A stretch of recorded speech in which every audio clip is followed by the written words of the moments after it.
apa yang dilakukan Australia membuat saya, kok Australia berubah ya mainnya. Hati saya bergejolak. Walaupun saya tahu itu sedikit mencederai tentang fair play. Tapi tentu harus memilih jalan terbaik untuk langkah terus ke depannya gitu Coach Ya ya. walaupun akhirnya saya risikonya ya, paling habis ini saya dihujat. Itu udah pasti sih. Bagaimana tidur mereka, mimpinya bagaimana. Mimpinya Ya. ditanya juga Coach. Ya.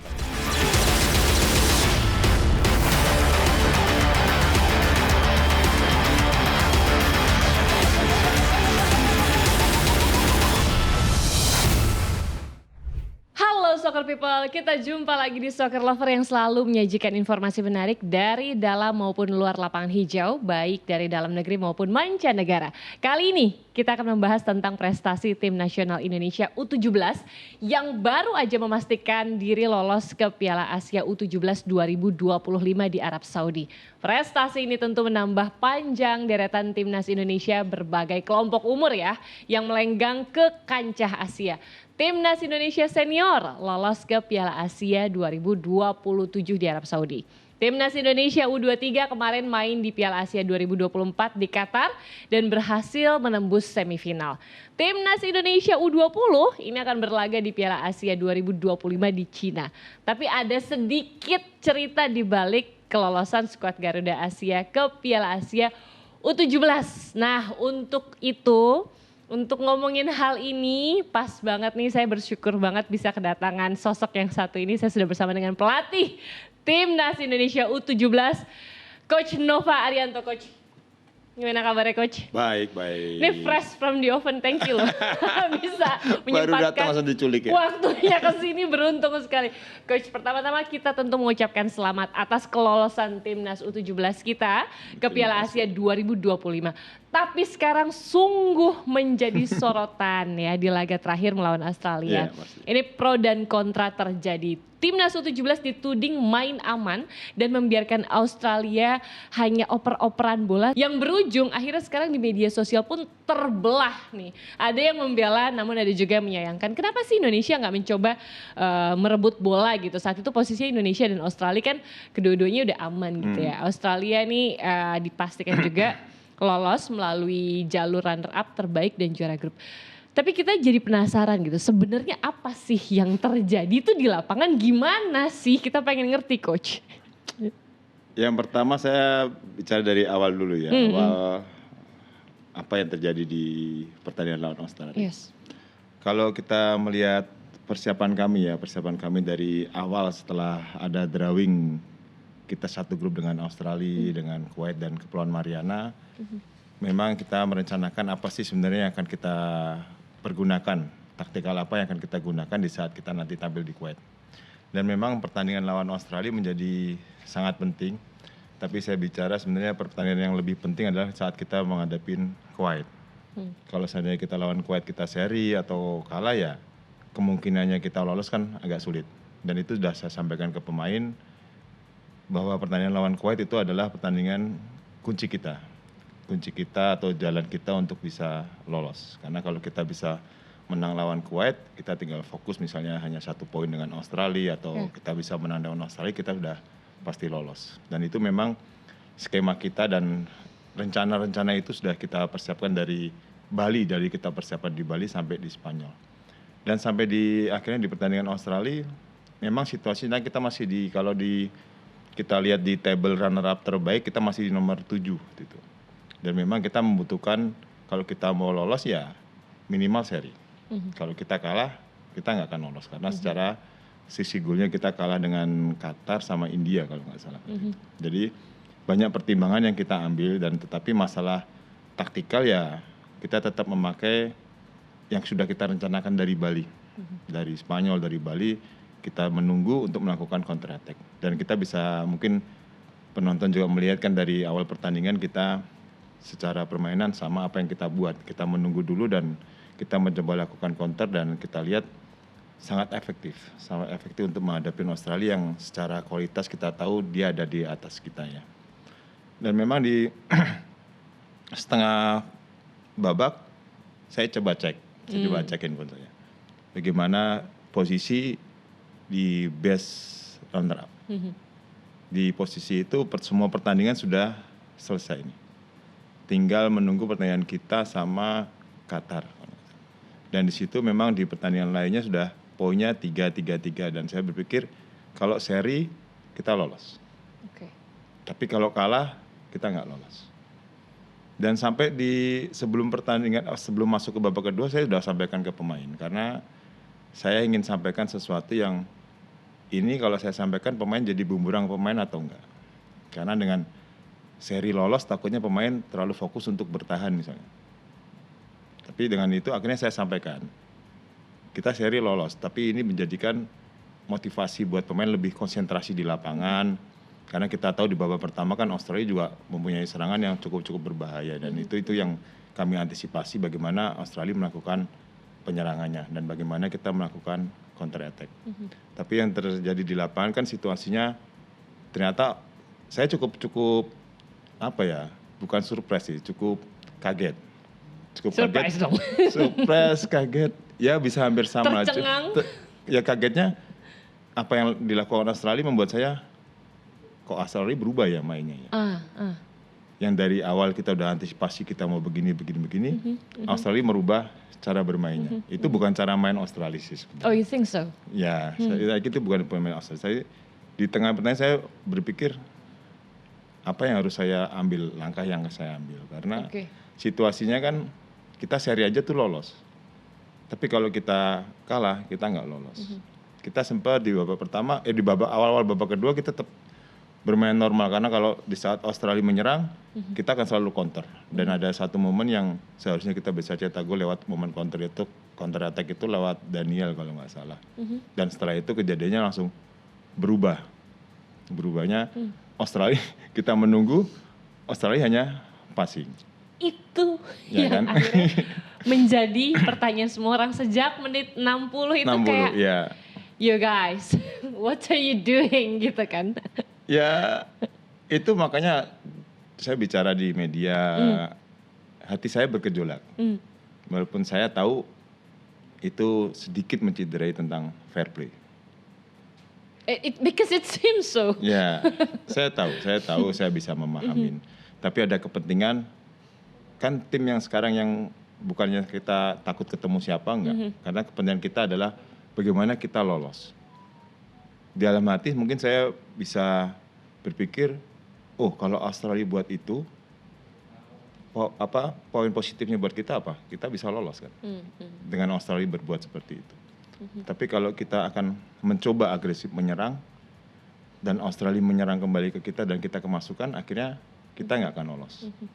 Ya di dalam lapangan sih banyak dari hati saya apa ya yang harus saya lakukan ya? Apakah saya harus menyerang seperti normalnya main bola lah?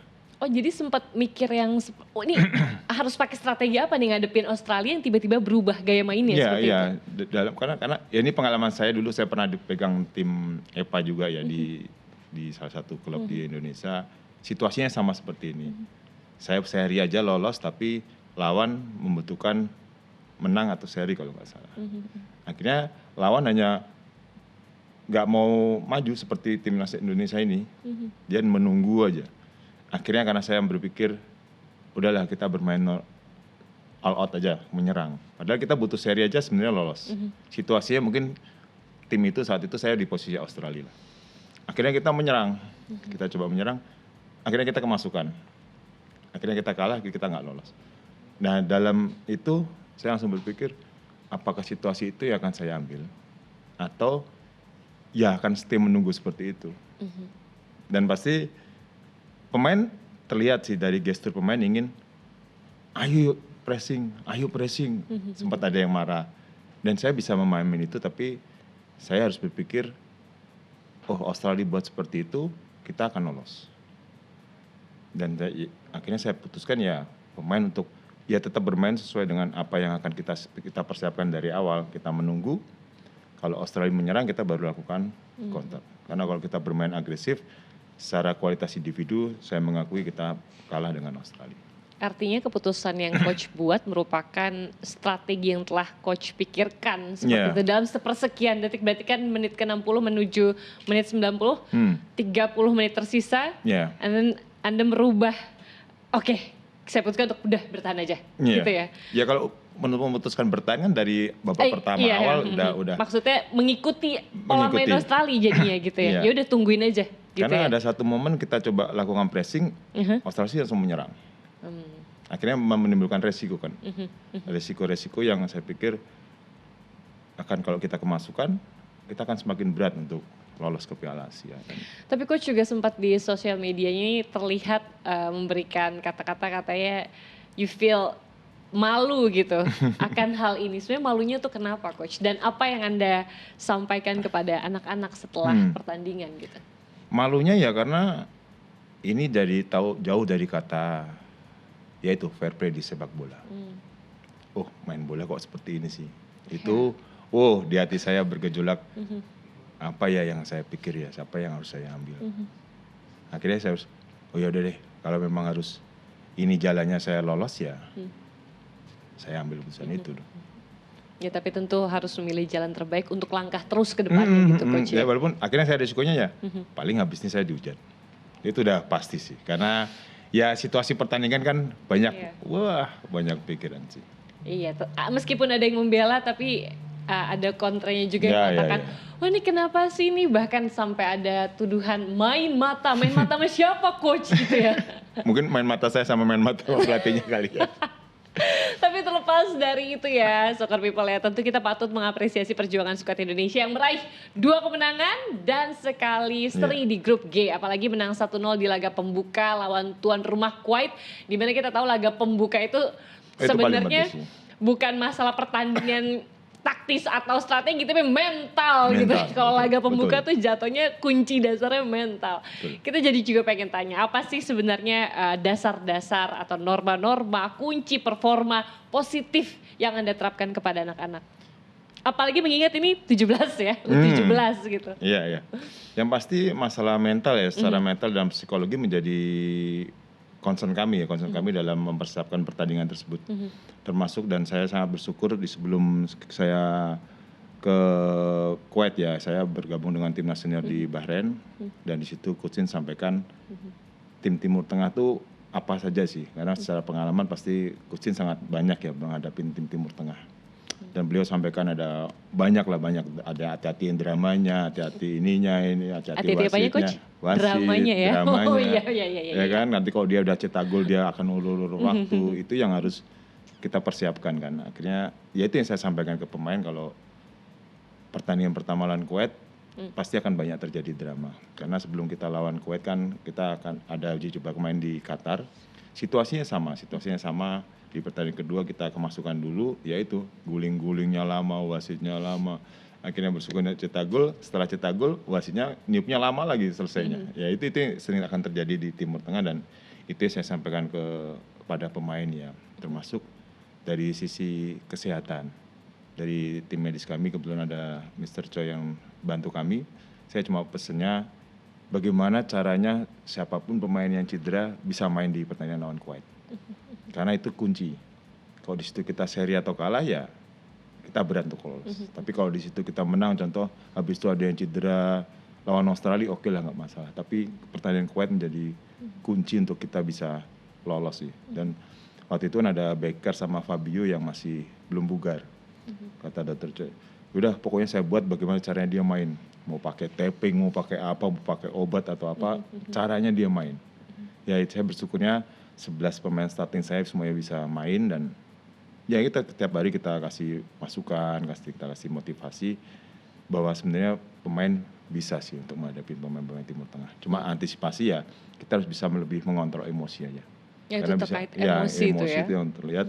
Ya pemain kita analisa dari video Kuwait bermain pun juga sama karena secara main dia main kasar, gampang emosi, itu yang saya minta pemain bisa mengontrol emosinya. Oke, nah ini lepas dari strategi dan lain-lain kita ngomongin emosi gitu kan. Mungkin tantangan megang U17 itu kan pasti berbeda ya Coach. Apa sih pendekatan yang paling Coach terapkan kepada anak-anak ini gitu? Ya saya membuat kedekatan seperti sebagai orang tua ya, karena dia cukup, selagi saya tahu pengorbanan pemain sangat luar biasa. Contohnya ya. Coach? Pertama dia harus nggak sekolah nih. udah nggak sekolah 2 bulan. Iya ya. Dalam hati dia juga senang sih pemainnya. Saya pikir dia nggak sekolah senang banget mereka.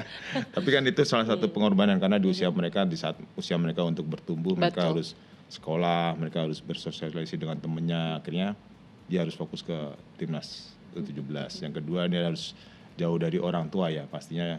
Itu mungkin baru buat mereka karena bukan kalau di 23 mungkin ada Marcelino yang udah terbiasa di luar kan enak. Tapi kalau di 16 tuh rata-rata mereka masih jauh dengan orang tua, lama baru kali ini. Dan itu yang kita selalu kontrol, termasuk kita ada tim psikolog. Jadi itu yang menjadi mengontrol setiap harinya. Kita akan selalu cek bagaimana tidur mereka, mimpinya bagaimana. Mimpinya Ya, ditanya juga ya coach? ya takutnya mimpinya itu berpengaruh ke secara performa. Jadi moodnya bagaimana tiap pagi dari skala 1 sampai 5, oh ada yang 3 tuh kenapa? Karena mimpinya nggak bagus, berarti kita masuk ke sesi psikolog agar dia bisa lebih tetap tertata. Ada cerita yang paling berkesan nggak coach ngadepin anak-anak ini?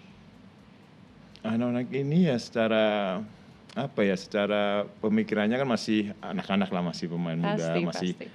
moodnya kadang-kadang baik, kadang-kadang enggak. Itu yang selalu saya jaga karena saya orang yang selalu melihat dari gestur sih.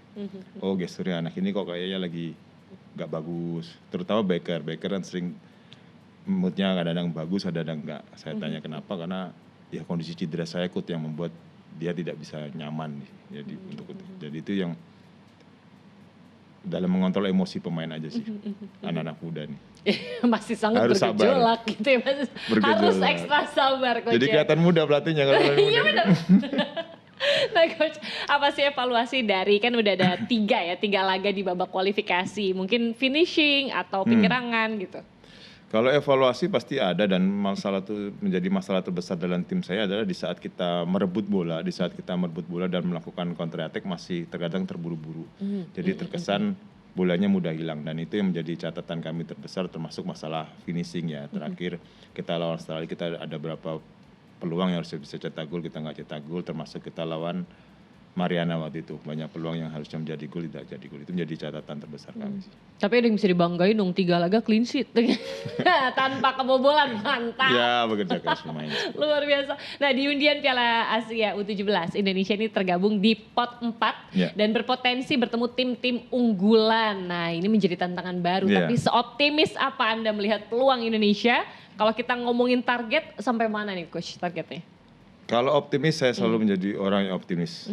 Dan saya yakin target kita adalah posisi nomor 1 atau 2 di grup. Karena dengan kita lolos grup aja kita udah tampil di Piala Dunia. Amin. Jadi itu menjadi peluang terbesar buat kami, dan kita akan semoga berharap ya grupnya bisa mendapatkan drawing grupnya bisa dapatkan yang terbaik, tapi siapapun lawannya saya yakin pemain bisa siap dan kita harus bisa lolos ke. Tapi menghadapi cuaca di Arab Saudi nanti seperti ini kan juga tantangan juga coach ya. Iya. Seperti apa tuh coach? Kalau Arab memang waktu kayaknya di bulan April nanti ya, April itu masuk ke panas ya, dan adaptasinya kita akan selagi akan tesnya di daerah yang mempunyai cuaca sedikit panas ya, mungkin di Bali atau di mana yang bisa mendekatin cuacanya, termasuk kita akan rencanakan akan tesnya di luar. Setelah ini kita akan bicara dengan PSSI roadmap kami seperti apa, karena kita akan mencoba mempersiapkan mereka di luar, di negara yang secara cuaca nggak berbeda jauh dengan Arab Saudi. Di mana coach rencananya? Rencananya kita lihat bisa di Turki atau di Qatar, atau kita akan lihat situasi. Tapi kita bicara nanti dengan PSSI. Ya tentunya pasti pengen supaya nggak kaget-kaget Oh, banget iya, gitu iya. coach ya, karena kan kebugaran fisik ya tetap mengambil peran penting. Gitu. Coach penting Nova sekali. kan pernah menjadi asistennya Sintayong nih, ya kan, dan kini menjadi pelatih kepala timnas U17. Apa aja sih ilmu yang STY itu pernah berikan kepada Anda dan Anda praktekkan untuk mengayomi tim U17 ini? Yang pertama pasti masalah kedisiplinan ya, dan banyak ilmu yang saya dapat dari Coach Shin yang mungkin nggak saya dapat selama ini. Jadi masalah kedisiplinan, termasuk masalah bagaimana Coach Shin menilai mental pemain Indonesia yang masih kurang kuat lah dalam menghadapi situasi-situasi. Jadi hal-hal itu yang menurut saya itu yang harus saya perbaikin dulu. Untuk awal membentuk sebuah tim ya saya perbaikin masalah kedisiplinan pemain dulu. Yang kedua masalah mental. Mental yang pantang menyerahnya itu yang di pemain Indonesia masih sering kelihatan. Jadi itu yang saya perbaikin. bagaimana saya membentuk mental pemain-pemain muda ini biar kedepannya bisa nanti di timnas senior mereka udah siap kan. Karena U17 ini kan sebagai persiapan mereka menuju Betul. timnas senior Betul. agar Coach Indra, Coach Sin itu kedepannya nggak terlalu yang memikirkan masalah mental karena udah kita bentuk dan itu concern saya yang saya perbaikin ya masalah mental, masalah disiplin. Anda melihatnya seperti apa? Pemain-pemain U17 kita memiliki mental yang seperti apa saat ini? Kalau saat ini saya lihat cukup baik ya dengan berjalannya waktu karena kalau dari awal kan dia ini kan rata-rata pemain baru yang belum tahu makannya seperti apa yang baik, terus cara latihannya bagaimana, terus cara membuat mental pemain itu bagaimana, latihannya harus bagaimana. Karena dengan latihan fisik aja itu sebenarnya latihan mental. Karena kalau pemain nggak mau memaksa dirinya atau di saat mau capek dia berhenti itu kelemahan pemain Indonesia sih. Jadi di saat mereka capek ya dia jalan.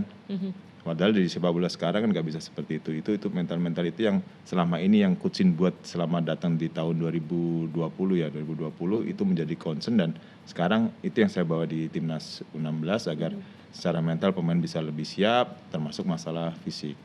Fisik pemain jadi masalah kita selama ini ya itu yang kita perbaiki. Jadi semoga apa yang kita buat di timnas U19 kedepannya bisa bermanfaat buat timnas. Berarti bisa dibilang Coach Novani sudah bangga lah ya dengan mental pemain kita di usia muda, di usia belia ini sudah mampu untuk berlaga di pentas internasional dan juga sudah mampu memiliki kematangan mental menghadapi lawan-lawan dari berbagai negara. Bisa dikatakan seperti itu ya.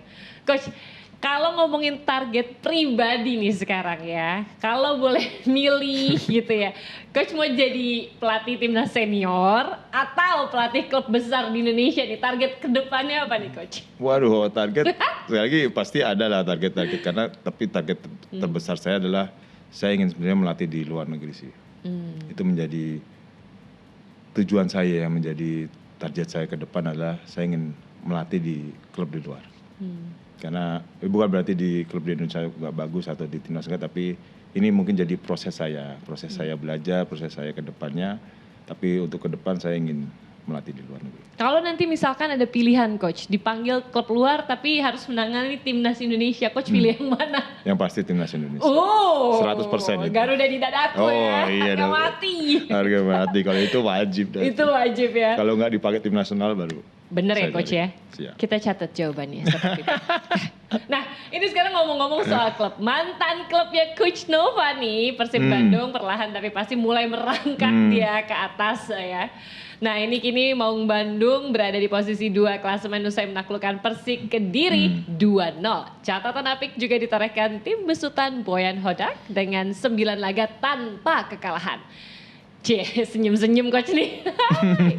Dan jadi satu-satunya tim di BRI Liga 1 yang belum terkalahkan. Persib ini menarik nih Coach ya. Jago banget di BRI Liga 1 tapi why? Pertanyaannya kok melempem di kompetisi Asia? Menurut Anda nih sebagai mantan pemain. Gimana nih ngeliat Persib Bandung musim ini Coach? Persib salah satu tim yang selalu saya ikutin ya. Saya ikutin termasuk Persebaya ya, tim kedua saya. Jadi secara permainan memang lebih efektif di tangannya Bojan Hondak. Bukan berarti di saat Luis Milla nggak bagus, tapi saya lihat di Bojan lebih efektif karena sekali lagi dia bisa memanfaatkan kecepatan dari David Da Silva sama Ciro ya di situ. Coach Nova ini sopan ya ngomongnya ya. Ya, terus gitu nggak apa-apa Coach. Ya, pastinya saya mengikuti Persib. Cuma memang di saat kemarin di Asia kebetulan saya belum sempat nonton sih. Jadi sebenarnya saya komentar nanti takut salah saya nanti. Tapi ya itu secara mental saya bilang tampil di Asia dengan di liga kita beda. Iya.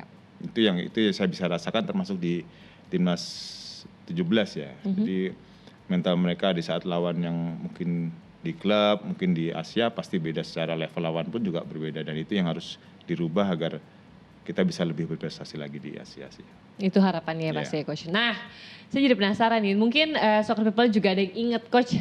Kenapa sih dulu nih ya pas jadi pemain gitu ya, kalau selebrasi tuh suka ala suster ngesot gitu kalau habis ngegolin, terinspirasi dari siapa sih Coach? Gaya itu Coach? Yang pertama saya membuat selebrasi karena saya berpikir saya harus berbuat sesuatu yang agar orang nggak lupa sama saya. Iya. Yang pertama. Akhirnya saya berpikir apa sih yang membuat kalau cetak gol biasa-biasa aja kan nggak ada yang diingat lah. Akhirnya selebrasi itu Suster ngesot, pertama saya takut film horor. Yang pasti itu. Cuma ada satu selintas, saya nonton film atau ada gambar film lah, gambar bioskop lah itu. Kok suster ngesot nih gimana sih? Saya pas mau nonton juga takut kan. Akhirnya cuma sepintas aja, oh ngesot, cobain aja lah. Siapa tahu bisa itu membuat orang tidak lupa sama saya. Emang nggak lupa sih sama coach, cuma kita juga jadi mikirin kaki nggak apa-apa kaki. Oh, enggak, kan lapangan Indonesia mulus tuh ya kan. Oke lah, dulu waktu di Siliwangi masih lapangannya kan becek, jadi sering lancar lah kalau buat ngesot. Itu ya licin ya. Kita beralih ke informasi mancanegara, Coach Nova dan juga Soccer People yang lagi rame tentu aja polemik soal Ballon d'Or 2024 ya. Polemik terjadi karena banyak yang protes nih Coach ya, soalnya bukan Vinicius Junior yang menang tapi Rodri. Bahkan Real Madrid sampai memilih tidak mengirim delegasinya ke acara itu karena Vinicius dan Jude Bellingham cuma ada di posisi 2 dan 3. Madrid menganggap Vinicius lebih layak menjadi pemenang Ballon d'Or 2024 usai tampil memukau bersama Los Blancos musim lalu memenangkan Liga Spanyol, Liga Champions dan Piala Super Spanyol. Sedangkan Rodri ini hanya merasakan satu kekalahan saat bermain bersama Manchester City dan timnas Spanyol musim lalu dan berperan vital membawa La Furia Roja juara Euro 2024. Mungkin hal ini ya yang dinilai menjadi penentu. Tapi Coach Nova melihatnya seperti apa nih? Menurut Anda siapa yang pantas untuk mendapatkan Ballon d'Or? Ya pasti banyak pertimbangan, tapi kalau saya Vinicius Junior salah satu pemain yang sangat-sangat luar biasa ya di tahun ini dan harusnya sih pemain terbaik bisa di Vinicius. Mungkin banyak perhitungan atau pemikiran lain dari FIFA yang membuat itu. Oke. Tapi kita untungnya udah keluar dari eranya Messi dan Ronaldo ya. Oh iya, jadi at least sekarang tuh milihnya bingung jadi banyak. Konfliknya tuh jadi lebih luas gitu ya. Pemainnya bisa yang pro kontranya tuh lebih beragam. Ya setuju ya dulu Coach pasti antara itu aja kan. Oke. By the way Coach, besok Indonesia lawan Jepang gimana nih pandangan Coach nih? Ya kita akan berusaha yang terbaik ya. Pasti Coach sudah membuat sebuah taktik apa yang akan kita buat dan semoga dengan dukungan supporter yang luar biasa kita bisa menyulitkan Jepang dan kita bisa meraih hasil positif besok. Oke, harapan Coach deh terakhir untuk timnas Indonesia baik terutama U17 nanti nih ke depannya seperti apa Coach? Boleh dikatakan kalau boleh ngomong sama anak-anak apa yang ingin disampaikan Ci? Ya harapannya kita harus bisa bekerja lebih keras ya, bekerja lebih keras dengan lawan yang pastinya akan lebih berat. Kita harus lebih kerja keras, harus lebih berjuang dan apa yang kita lakukan selama ini semoga bisa mendapatkan hasil terbaiknya nanti kita lolos ke Piala Dunia. Amin. Terima kasih Coach Nova Haryanto untuk waktunya. Semoga sukses bersama timnas Indonesia U17 dan terus bersinar karir kepelatihannya. Ingat tadi kita catat ya, meskipun melatih di luar nanti tetap timnas nomor 1. Pertama. Demikian perjumpaan kita dalam Soccer Lover kali ini. Soccer People kita ketemu lain waktu. Thank you udah bersama kami ya. Dah.